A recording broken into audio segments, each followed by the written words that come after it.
ప్రతి ఉదయమును కదిలిస్తాను. వారికి ప్రతిష్ఠితమైన చనిపోయి నీ ప్రియమైన ప్రజలని ప్రభువా దయతో జ్ఞాపకం చూస్తుంది. ఆరంభం నుంచి ముగింపు వరకు మీ సన్నిధి మాకు ఉంచి, తెరవడిన ఆకాశం యొక్క అనుభవం మాకు ఉంచి, ఈ రాజు మా ప్రభు అని మా సౌందర్యం ఉన్నటువంటి గుర్తించి మా హృదయము ప్రభా పరిశుద్ధంతో అలంకరించుకున్నటువంటి వారిని, పరిశుద్ధ అలంకారంలో కలిగినటువంటి వారిని పరిశుద్ధమైన నామం సమర్పించుకుంటూ దేవుని కలిగిన కృపను వేడుకుంటూ మీ శిరసతో, మీ నాయకత్వం, మీ ప్రభుత్వం కోరుతూ ప్రియ ప్రభు రక్షకుడు యేసుక్రీస్తు వారి అద్వితీయ శ్రేష్ఠ నామములో వందనాలు చెల్లిస్తూ ప్రార్థించుకుంటున్నాం తండ్రి. ఆమేన్. చదువుకున్న లేఖనాలను మనం జాగ్రత్తగా పరిశీలించినట్లయితే మరి చాలా విషయాలు ప్రభు మనకు జ్ఞాపకం చేస్తున్నాడు. మొట్టమొదటిగా ఆయన చెప్తూ ఉన్నాడు, నిన్ను సృజించిన వాడు యెహోవా. ఈ దేవుడు ఆయన ఈజ్ అవర్ క్రియేటర్.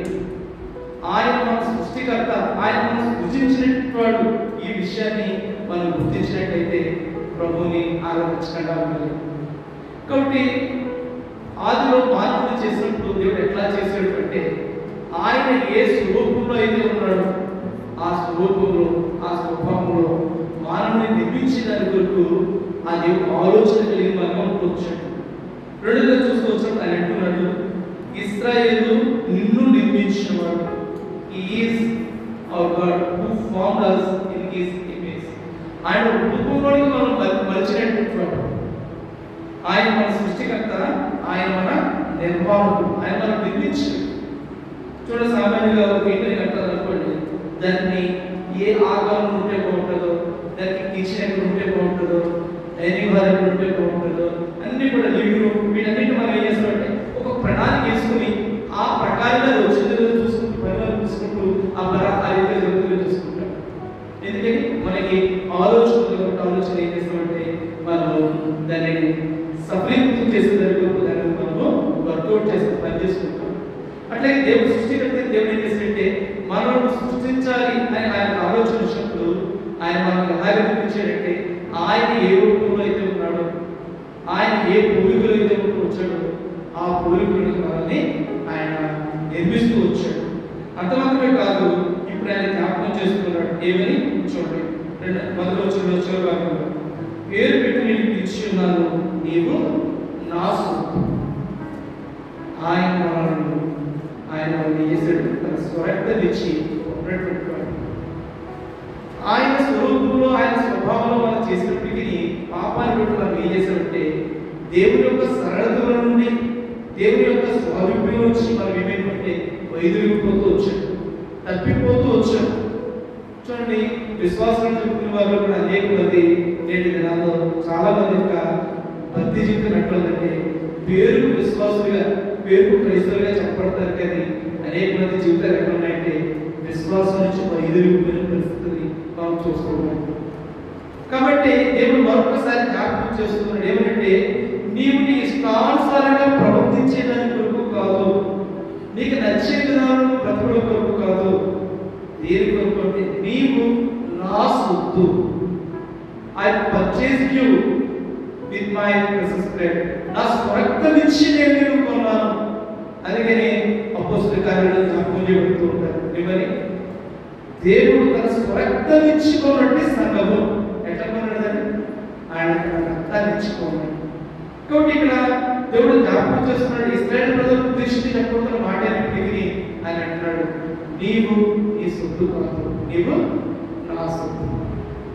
కాబట్టి ఎందుకు ఈ దేవుని ఆరాధించాలంటే మొట్టమొదటిగా ప్రభు చెప్తున్న మాట ఏంటంటే, మొట్టమొదటి సంగతి ఆయన మన సృష్టికర్త, రెండవదిగా ఆయన మన నిర్మాణకుడు, మూడవదిగా ఆయన మన కొరకు క్రయధనం చెల్లించినటువంటి వాడు, ఆయన మనం కొనుక్కున్నటువంటి వాడు, మన యజమానుడు. ఒక మాట చెప్పాలి, కొనుక్కున్నాడు యజమానుడు. But he is our master, he is our creator, we are his handwork. మనం ఆయన చేతి పని ఏమిటో. అయితే ఇలా చేయబడిన మనుషుల జీవితంలో ఏమిటంటే భయం ఉంది. ఇది జ్ఞాపకం చేసుకోండి. దేవుడు వారు సృష్టించినప్పటికీ, దేవుడు వారిని నిర్మించినప్పటికీ, దేవుడు వారిని నిలబెట్టుకున్నప్పటికీ వారి జీవితంలో ఏముందంటే భయం ఉంది. ఇవాళ అనేక మంది జీవితాల్లో కూర్చున్నది ఏంటంటే భయం. ఇక్కడ కూర్చున్న మరో ఎవరైనా సరే ధైర్యంగా అన్న నాకు ఏ భయం లేదు చెప్పగలను, ఏదో ఒక భయం. కొంతమందికి చీకటి అంటే భయం, కొంతమందికి పాము అంటే భయం, ఒకరికి కుక్క అంటే భయం, ఒకరు మనుషులు అంటే భయం, ఒకరికి అధికారులు అంటే భయం. భయం లేని మానవుడు లేడు. సామాన్యంగా మనం భయపడాల్సింది మన దేవుడికి భయపడాలి. మనుషులు నేను తినగలంటే దేవుడికి భయపడటం మర్చిపోయారు. దేనికి భయపడతారు?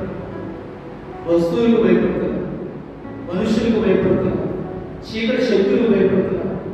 కాబట్టి ఇలాంటి జీవితం కలిగిన మానవుడికి విమోచింపబడి దేవుడి పిల్లలను చెప్పబడుతున్న వారికి దేవుడి ఇస్తున్నటువంటి సందేశం ఏమంటే, నేను నీ సృష్టికర్త అయిన దేవుడును, నేను నీ నిర్మాణమైన దేవుడును, నేను నీ యజమానును, నేను నిలబెట్టుకున్నాను. కాబట్టి నీవు భయపడాల్సిన పని లేదు. ఇక్కడ ఇంతమంది ఉన్నారు కదా, ఓ అక్క ఓ అన్న పిలిచారు. ఎవరు పడతారు చెప్పండి? ఎవరు పడతారు? ఎవరిని పిలిచాడు? ఎంతమంది అక్కలు ఎవరిని పిలిచాడు, ఎంతమంది అన్నలు ఎవరిని పిలిచాడు పేరు పెట్టి పలానా అన్న అనే పేరు తీసి పిలిచారు. అప్పుడు ఏం చేస్తారు? ఖచ్చితంగా వాళ్ళు పంపుతారు. అందుకే దేవుడు జ్ఞాపకం చేస్తారు, పేరు పెట్టి నేను పిలిచిన్నాను. He knows you by your name. నీ పేరు పెట్టి నేను ఎరిగినట్టు దేవుడు నీ పేరు పెట్టి నేను పిలుస్తూ ఉన్నాడు. ఓ ప్రియమైన సహోదరుడా సహోదరి, నీవు ఏ భయంలో ఉన్నావో, నీ సృష్టికర్త అయిన దేవుడు, నేను నిర్మించిన దేవుడు, నీ యజమానుడైన దేవుడు నీ పేరు పెట్టి పిలుస్తున్నాడు. కారణం ఏంటంటే నువ్వు భయంలో ఉన్నావు. అయితే ఏం చేయదు? భయపడు. నీకు కలిగిన భయం అది ఎంత గొప్పదైనా సరే నేను విడిపించేదాని వరకు ఈ దేవుడు నీతో ఉన్నాడు. అందుకని అక్కడ జ్ఞాపకం చేస్తున్నాడు. చూడండి, 1వ వచనాన్ని మనము పూర్తిగా చదువుకుని 2వ వచనంలోకి పెడతాం. అయితే యాకోబు, నిన్ను సృజించిన వాడు యెహోవా, ఇశ్రాయేలు నిన్ను నిర్మించిన వాడు ఇలాగ సెలవిస్తున్నాడు, నేను నిన్ను విమోచించి. కాబట్టి he is our redeemer. ఆయన మనల్ని విమోచించినటువంటి వాడు. ఈ సృష్టికర్త దేవుడు ఏం జ్ఞాపకం చేస్తున్నాడంటే, అయ్యా నువ్వు విడిపించబడ్డావు, ఇంకేందుకు భయపడు. దేని నుంచి అయితే విడిపించబడ్డావు దానికే భయపడుతూ నేను తినాలి. అయితే ప్రభు అంటున్నాడు, నేను నిన్ను విమోచించి. 2వ వచనం, నీవు జలములో పడి దాటినప్పుడు నేను నీకు తోడేయుదును, నదులలో పడి వెళ్ళినప్పుడు అవి నీ మీద పొర్లి పారవు, నీవు అగ్ని మధ్యలో నడిచినప్పుడు కాలిపోవు, జ్వాలను నిన్ను కాల్చవు. నిజంగా నీడలో పడి మనం వెళితే అవి మనం విడిచిపెట్టి ఉంటాయని చెప్పండి. ఎంత గొప్ప ఈతగాడైనా సరే కొన్నిసార్లు నీడలో అగాధాలు ఉంటాయి, లోతైన అగాధాలు ఉంటాయి. కొంతమంది చెప్తారు ఏమంటే, మాకు ఎంత ఈత వచ్చినట్టు ఆ ప్రాంతంలో ఏదోనే చాలా కష్టం అండి, మృత్యు కొంచెం ఉంటుంది, ఎందుకంటే ఏ సమయంలో మరి ఏ అగాధంలో పడతామో తెలియదు అని చెప్పి గజీతగాడు కూడా చనిపోయిన సందర్భాన్ని మనం చాలాసార్లు వార్తల్లో పెట్టవచ్చు. అని చాలా గజీతగాడు ఏంటి అంటారు. ఆ గజీతగాడు కూడా ఏమైపోయాడు, దాంట్లో గుడ్డుపై చనిపోయిన దాతలను మనం చూస్తున్నాం. అయితే ఇక్కడ ప్రభు మనకిస్తున్న ఆజ్ఞ ఏంటంటే, మనం వెళ్ళే మార్గంలో ఎటువంటి జలాలు ఉన్నా సరే, ఎటువంటి నదులు దాటాల్సి వచ్చినా సరే, దేవుడు ఏమంటాడంటే అది నీ మీదకు పొర్లి. చూడండి, సామాజిక ఇశ్రాయేలు ప్రజల్ని ఐగుప్తు నుంచి విడిపించినప్పుడు ఆ ప్రజల్ని దేవుడు నడిపిస్తూ వచ్చాడు. తెలుసుకున్నారు, చాలా సంతోషంగా వచ్చారు. వాళ్ళ సంతోషానికి అసలు అర్థం లేదు. బహుశా పాడుకుంటుంటారు ఏమని, సియోను పాటలు సంతోషముగా పాడుచు సియోను వెళ్ళుదము. బహుశా పాడుకుంటున్నారు, వెళ్ళిపోతాం చాలా బాగుంది, సంతోషమని ఆడుతూ వెళుతూ ఉంటే చివరి పడే సముద్రం దగ్గరకు వచ్చాడు. కానీ అర్థం తిరిగింది అంటారు కదా, అలా ఒక్కసారి ఏమైంది, ఎలా సముద్రం నెట్టుగా సరే వెనకబడిలో వెళ్దాం అనుకుంటే అప్పటికే మొదలైంది. ఏంటది? పర్వతముల సైతం పర్వతముల సేనలను తన శ్రేష్ఠాది పతులను. పక్కన నుంచి వస్తున్నారు పర్వతములు, సేనాధిపతులు. శ్రేష్ఠ అధిపతులు వాళ్ళందరూ వస్తూ ఉన్నారు, వెనక్కి తప్పించుకోవడానికి మార్గం లేదు. దేవుడు అన్నాడు, మోషే ఏంటి చూస్తావు, ఎత్తులే కాదు. కాబట్టి దైవజనుడిగా దేవుడు ఒక సంఘంలో మనం వచ్చినప్పుడు అనేకమైనటువంటి అగాధాలు, అనేకమైనటువంటి విపత్తులు, అనేకమైన పరిస్థితులు వస్తాయి. దేవుని పిల్లలుగా దేవుని సేవలు చేస్తే మన కర్రలు ఎత్తుపట్టుకోవాలి. ప్రభు ఏ దిక్కుగా మనం ఎత్తుపట్టుకున్నాడు. ఎప్పుడైతే మోషే తన కర్రలు ఆ సముద్రం మీద ఎత్తుపట్టుకున్నాడో ఏమైపోయింది? ఎర్ర సముద్రుడు ఆయిల్గా చేయవచ్చు. నీళ్ళలో పడిన పరిస్థితుల్లో జలాలే గోడలలో ఉప్పుకుంటూ వచ్చింది. కాబట్టి ఈ రీతిగా దేవుడు ఆ కార్యం చేసి ఇశ్రాయేలు ప్రజలను నడిపిస్తున్నాడు. వాడు అనుకుంటున్నారు ఏంటంటే, అరే ఏదో భలే ఉంది, సముద్రం వచ్చిన పరపడవచ్చు, ప్రజలు పట్టుకోవచ్చు చెప్పేసి ఫరో అతని సైన్యం పెడుతూ, ఎప్పుడైతే ఇశ్రాయేలు ప్రజలు ఈ దగ్గరికి వచ్చారో దేవుడు ఒక్కసారిగా జనాన్ని విడుదల చేస్తూ వచ్చారు. ఆ జనాలలో ఫరో అతని సైన్యం ఏమైపోయింది? చనిపోతూ వచ్చారు. ఇశ్రాయేలు ప్రజలను జనాలు కూర్చోలేదు, కానీ ఫరోని సైన్యాన్ని జనం చేసే కూర్చోవచ్చు. కాబట్టి మనం జలాల్లో పడి వెళ్ళాల్సిన పరిస్థితి అయినా దేవుడు అంటున్నాడు, ఓ ఇశ్రాయేలు మర్చిపోయేవు, నువ్వు గతాన్ని మర్చిపోయి ఉంటావు. హిస్టరీ నువ్వు మర్చిపోయి, you may forgot the history. చరిత్రలో ఏం జరిగిందో, గతంలో ఐగుప్తుకు తీసుకొచ్చిన ఏం జరిగిందో మర్చిపోయావు. నువ్వు జలాల్లో పడి వెళ్తే అది నీ చేయు ఉంచి. కాబట్టి దేవుని ప్రధానమైన మనము దేవుడిని ఎంతగానో తెలుసుకున్నట్టు వాళ్ళు దేవుడి కార్యాలు తెలుసు, కానీ చాలాసార్లు ఏం చేస్తామంటే మర్చిపోతుంటాం. ఏ అనుభవం కూడా వెళ్ళాము, అనుభవం మర్చిపోతాం. ఏ స్థితి నుంచి దేవుడు మనం తీసుకొచ్చాడో బట్టి మర్చిపోతుంటాం. ఎలా దేవుడు హెచ్చిస్తూ వచ్చాడో మర్చిపోతూ వస్తాం, ఎలా దేవుడు కాపాడుతూ వచ్చాడో మర్చిపోతూ వస్తాం.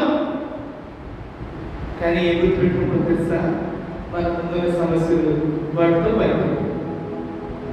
కాబట్టి అనేకమైన భయాలు క్రైస్తవ జీవితంలో ఉంటూ వచ్చాయి. అయితే క్రైస్తవులకు దేవుడు ఇస్తున్నటువంటి గొప్ప తరుణం, గొప్ప మాట, గొప్ప ఆదరణ ఏంటంటే భయపడ.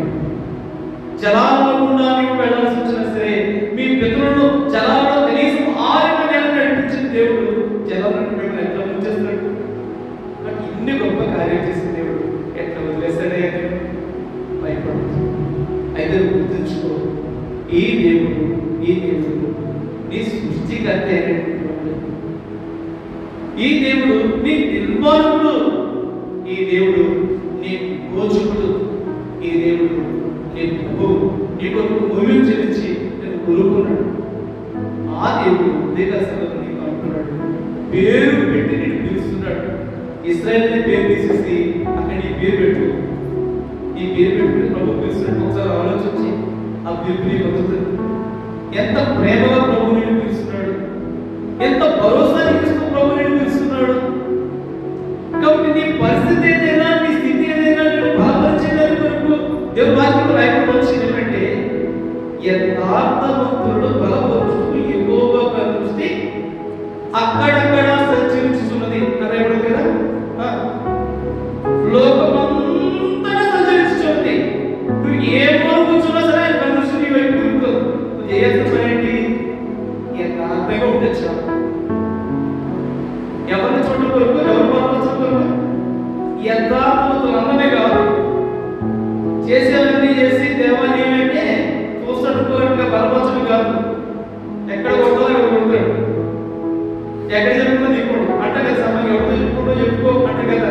ఇక ఎవరితో చెప్పుకున్నా సరే ఇంకేం అవకాశం ఉండదు. అందుకని ఒక సుగంధ గాయకుడు పాడుతూ ఇట్లా చెప్తూ వచ్చాడు, మబ్బువలె పొగ పైకి లేచు, మబ్బువలె పొగ పైకి లేచు, మబ్బు గొప్పని ఏచుచుందురు, బొబ్బలినంతలు బట్టవచ్చేదిగా బలెవ్వరు కానగందుర, ఎత్తి నోరు కొట్టుకుందురయ్యో ప్రభు యేసు క్రీస్తు నమ్మకందుకు నొచ్చుకుందురయ్యో. అడ్డం వచ్చే అబ్బలో కనపడ్డట.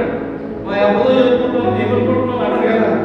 ఇక అక్కడ ఏ అవ్వాలి, ఇక్కడ ఏముండడు, అంత అయిపోయింది.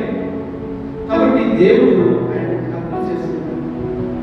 నీ సృష్టికర్త అయిన దేవుడు, నీ నిర్మాణకుడైన దేవుడు, నీకు మోచుకుడైనటువంటి దేవుడు, నీ కృప దేవుడు అంటాడు. నీ జీవితంలో ఏ భయం భయపడదు.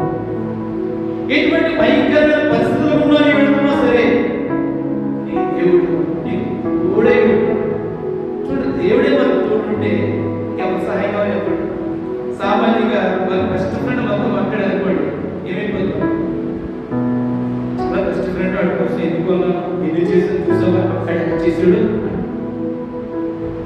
బట్ మనుషులు మనం వదిలేస్తే, మనుషులు మనతో మాట్లాడకపోతే, మనుషులు మనకు వ్యతిరేకంగా ఉంటే, మనుషులతో సహవాసం లేకపోతే చాలాసార్లు బాధపడిపోతాం. నిన్ను సృష్టించిన దేవుడు నీతో సహవాసం కొరకు నీతో ఉన్నాను అని చెప్తే ఎన్నిసార్లు నీ దేవుడు నీ పక్కన ఉన్నట్టు, నీతో ఉన్నట్టు.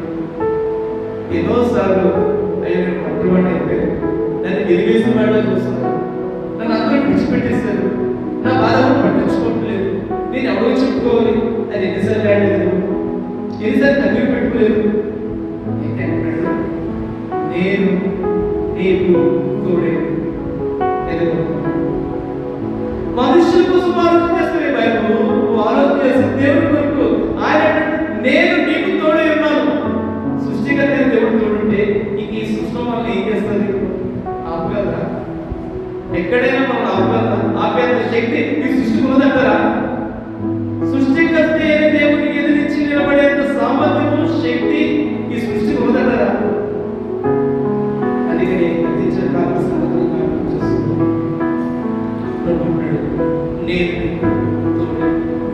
చూడండి వచ్చాను నీవు అగ్ని మధ్యలో నడిచినప్పుడు కాలిపోవు జ్వాలలలో ఎలాంటిది? నీళ్ళలో పడినా చావలేదు, నీకు అగ్నిలో పడినా చావలేదు. ఎప్పుడు చూడండి, దానికి చూద్దాం. 4వ వచనంలో మనం చూద్దాం. 4వ వచనం, నీవు నా దృష్టికి ప్రియుడమైనందున కరుణమైంది. ఇవన్నీ ఎప్పుడు చెప్తే ఆయన దృష్టికి ప్రియముగా ఉండాలి. మనుషులు ఏం చెప్తారంటే these days people are seeking favour in the eyes of people. మనుషుల యొక్క దృష్టిలో నేను దయ పొందాలి, ఫలానా వాడి దృష్టిలో నేను మంచిగా కనపడాలి, ఫలానా అయ్యగారి ఫేవర్ చూపించాలి, అప్పుడు నాకు అన్ని సమృద్ధిగా ఉంటాయి కదా. ఇది మనుషుల యొక్క ప్రణాళికలో ఆలోచన అయిపోవచ్చు. అయితే సృష్టికర్త దేవుడు మనుషులకు కాదు నువ్వు ప్రేమ ఉండాల్సింది, మనుషులకు కాదు నువ్వు ధైర్యపోవాల్సింది. ఎక్కడెత్తుకోవాలి పట్టుకుంటా? దేవుని దృష్టికి ప్రేమ. ఇది ప్రభు. కాబట్టి ప్రభు జ్ఞాపకం చేస్తున్నాడు, నీవు నా దృష్టికి ప్రియుడమైనందున కరుణమైతివి. అందుకనే సమయం 2వ వచనంలో ఇలా ఒక హెచ్చరిక పంపిస్తూ వచ్చాడు. ఎవరు పంపించాడు హెచ్చరిక? సమయాల గ్రంథము 2వ అధ్యాయం 30వ వచనం. ఏది పంపించాడు? ఏంటది? ఏమని? నన్ను గణపరచు వారిని నేను గణపరచెదను, నన్ను తృణీకరించువారు తృణీకారమవుతారు. ఏంటంట? ఎవరికి కనుక? నన్ను గణపరచు వారిని నేను గణపరచను, నన్ను తృణీకరించేవారు తృణీకారమవుతారు. కాబట్టి ప్రభు ఇక్కడ జ్ఞాపకం చేస్తాడు, నీవు నా దృష్టికి ప్రియుడైనవు కనుక నువ్వేమైపోయినావు? కరుణమైనవు, నేను కనపరచను. కాబట్టి వెళ్ళే మార్గంలో ఎన్నో విపత్తులు, ఎన్నో నిందలు, ఎన్నో శ్రమలు, ఎన్నో ఆటంకాలు, ఎన్నో అభ్యంతరాలు ఇంకా ముందుకు కూడా రాబోతున్నాయి, వస్తాయి, ఖచ్చితంగా వస్తాయి. అయితే వాటన్నిటిని నువ్వు తప్పించుకోవాలంటే ప్రభు చెప్పిన మాట ఏంటంటే ఆయన దృష్టికి ప్రియుడుగా ఉండు, ఆయన దృష్టిలో యథార్థవంతుడిగా ఉండు, ఆయన దృష్టిలో న్యాయంగా ప్రవర్తించు. ఇది ప్రభు కోరుతాడు. మనుషుల దృష్టిలో కాదు. మనుషులు ఎన్నట్టుంటే మనం మాట చెప్పాం అనుకోండి, దానికి ఆకులు వస్తాయి, దానికి పువ్వులు వస్తాయి, దానికి కాయలు వస్తాయి, దానికి పండ్లు వస్తాయి,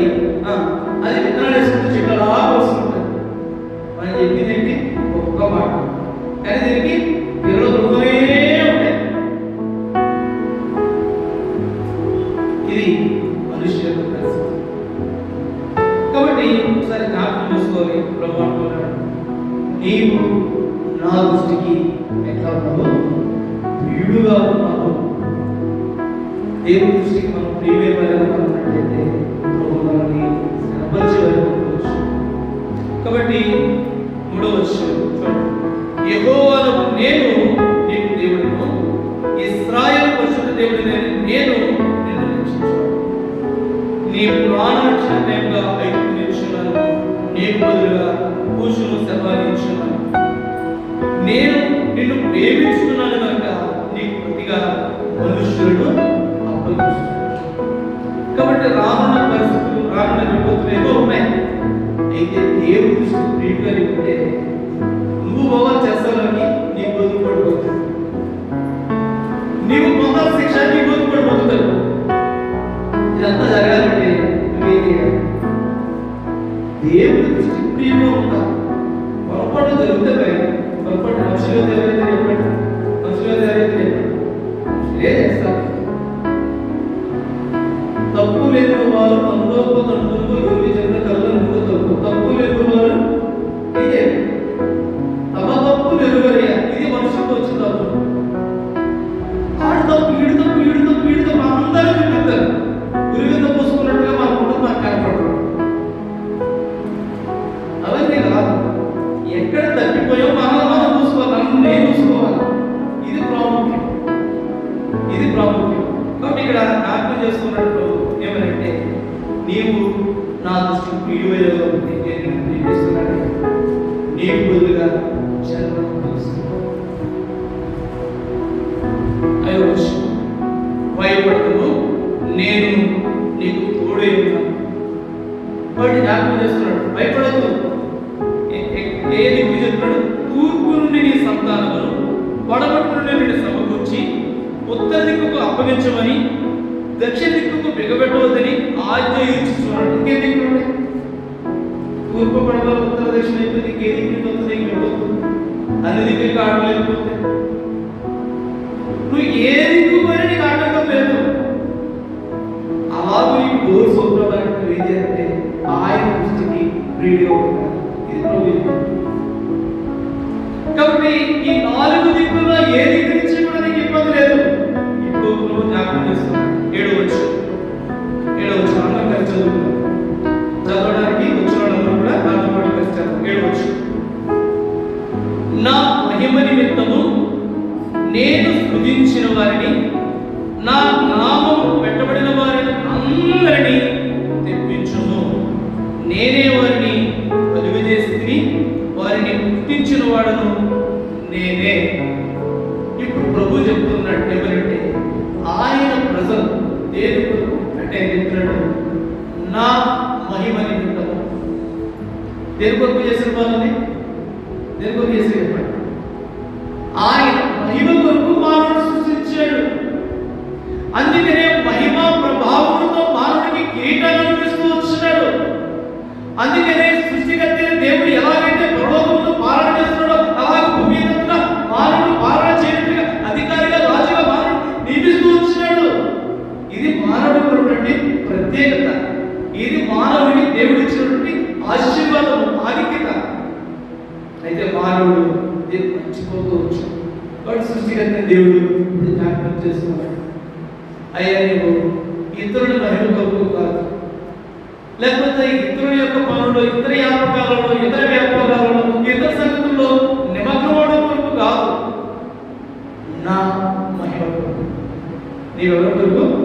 నా మహిమ కొరకు. మనం కూర్చున్న ప్రభు మహిమ రాదు, మనం నిలబడిన దేవుని మహిమ రాదు.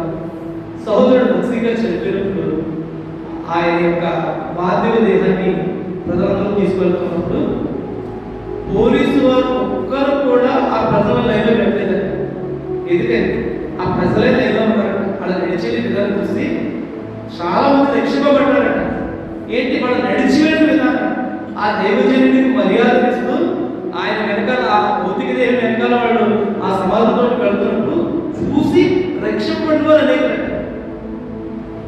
అంటే ఆ నడకలో ఎంత చూడండి. బాగా పిల్లలు శిక్షించమన్నప్పుడు అక్కడ ఒక మాట వాడతాడు. ఏమో తెలుసా? ఇశ్రాయేలు ఒక్కరితోనే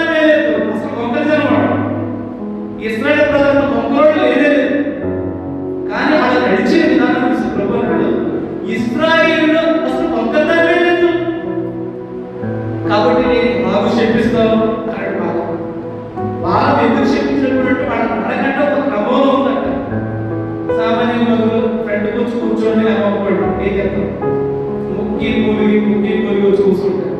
అయ్యా సీతాలకు అడిగాను ఎందుకే మనం అలా కూర్చోవద్దు కదా, మహిళగా కూర్చోవద్దు అని కూర్చుంటాం. అదవుతున్నట్టు మనం కూర్చున్నా మనం నిలబడేది, మనం మాట్లాడినా మనం పాట పాడేది, ప్రతి చిన్న విషయం కూడా ఆయన మహిమను తేవాలి. అది నా అర్థం. నా మహిమ కొరకు నేను సృష్టించిన నా కాబట్టి మన జీవితాలు ఇతరులకు దేవుడు చూపించేదిగా. క్రైస్తవుడు అనే పదానికి అర్థం ఏంటంటే క్రీస్తు ప్రభువును ధరించినటువంటి వాడు. చూడండి, వైట్ షర్ట్ వేసుకుని వచ్చాను, ఎవరికైనా నల్లగా కనపడుతుంది? నల్లగా తెల్ల వేసుకుంటే తెల్లగానే కనపడదు. యేసు ప్రభువును ధరిస్తే యేసు ప్రభువే కనపడతాడు.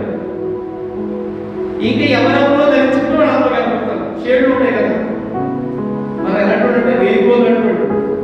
రెయిన్బోలో ఎన్ని కలర్స్ ఉన్నాయి? మన దగ్గర సెవెన్ స్క్వేర్ కూడా ఉండవచ్చు షేడ్లు కదా. కానీ ఇది కాదు ప్రభు కోరేది.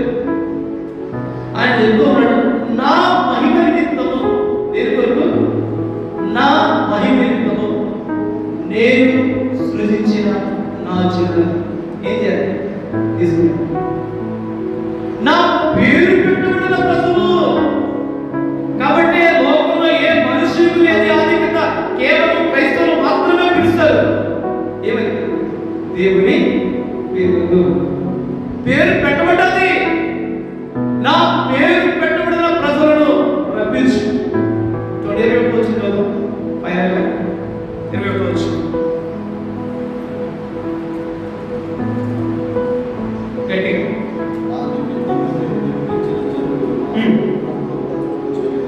కాబట్టి నా నిమిత్తము, ఎవరి నిమిత్తం ఇది? నా నిమిత్తము నేను నిర్మించిన జనుడు నా స్తోత్రమును రోజులకు చేయును. ఆయన సన్నిధిలో ఇక్కడ ఆయన స్తుతించడమే కాదు, మనం బయట పోయిన మనం మాట్లాడేది మాట్లాడుతున్నాం. పిల్లలంటే ఇలా ఉండాలండి, భక్తులంటే ఇలా ఉండాలండి, మనిషి అంటే ఇలా ఉండాలండి. సాక్ష్యం హాస్పిటల్లో తింటే అప్పుడు ఒక అమ్మాయి చెప్తూ వచ్చింది, ఏమన్నా సార్ ఆమె బుద్ధులు మాట్లాడంటే నా సాక్ష్యం ఊళ్ళో ఉంది. కొట్టారట, వృద్ధులు కొట్టారట, దెబ్బలు నేను మాట పడ్డది. ఆ బాధపడు వచ్చినప్పుడు అవి ఎంతో సంతోషంగా ప్రతి ఇంట్లో నాకు బంధువులు పడరు. ఆ ఇంట్లో కలుపుతుంటే ఆ వస్తువు ఉంటే చాలా సంతోషంగా పడతారు. రైస్కూల్ కాదు ఈవిడికి ప్రార్థించి ఈవిడికి పత్రిక ఈవిడికి కూడా ప్రార్థించి బట్ బలి చెప్తుంది. బయటకు వచ్చినాక ఆ చెప్తూ అయ్యా చాలాసార్లు నన్ను అపమానించి ఆగడానికి నిలబడి ఇబ్బంది అయితే దేవుడు ఇంటి ముందే ఒక ఇచ్చి ఈ బాయిలో ఎందుకు చెప్తానంటే సాక్షి ప్రభుత్వ సాక్షాత్తుగా ఎంతకాలం బ్రతికేమని కాదండి, ఎలాగో బ్రతికేము లోపల సాయం తెలుసు కదా మీకు. సంగతులు బాగోచ్చు, శాస్త్రం పెరిగిన ఏమన్నా కాకిల కరకాలు బ్రతుకుడి కంటే అసలు 6 నెలలు బ్రతుకుతే చాలు. ఏం చేస్తున్నావు సార్? నువ్వు పాలలో 8 నీళ్ళలో పోయి పాలు నీళ్ళు లోపల ఎంత కలుషితమైన ఉండండి, ఎంత మలినమైన ఉండండి, ఎంత పాపమైన ఉండండి, మనము పరిశుద్ధుని చెప్పినట్టే. క్రైస్తవుడికి అవసరం. నేటి దినాల్లో క్రైస్తవులు ఎలా ఉన్నారంటే ఉభయచరజీవి అంటే తెలుసా మీకు? ఉభయచరజీవి చదువుతున్నారా? ఉభయచరజీవి ఏంటది? కప్ప. ఉభయచరం అంటే రెండింటిలో కూడా అది తిరుగుతుంది. ఎదురు నీటిలో తిరుగుతుంది, భూమి మీద తిరుగుతుంది. తిరిగి మాట్లాడుతున్నారు అది నీటిలో చేపలాగా తిరగదు, బయట గుడి మీద రెండు చుట్టూ బతికేస్తారు. క్రైస్తవులు కూడా ఎలా ఉన్నారంటే దేవుని మందిరంలో విశ్వాసం మీద బ్రతికేస్తున్నారు, లోకస్తులు పెట్టి ఇంకా గొప్ప బ్రతికేస్తారు. మోసాలు చేయడం విసర్జించుకోలేదు కనుగొన్నాడు. ఇక్కడ ఆయన అంటున్నాడు, నా నిమిత్తం నేను నిర్మించిన నా స్తోత్రంలో ప్రచురము చేయదు. ఇది ఉదయకాల సమయంలో దేవుని పడుచుకోవడానికి ప్రభు జ్ఞాపకం చేస్తున్నాడు.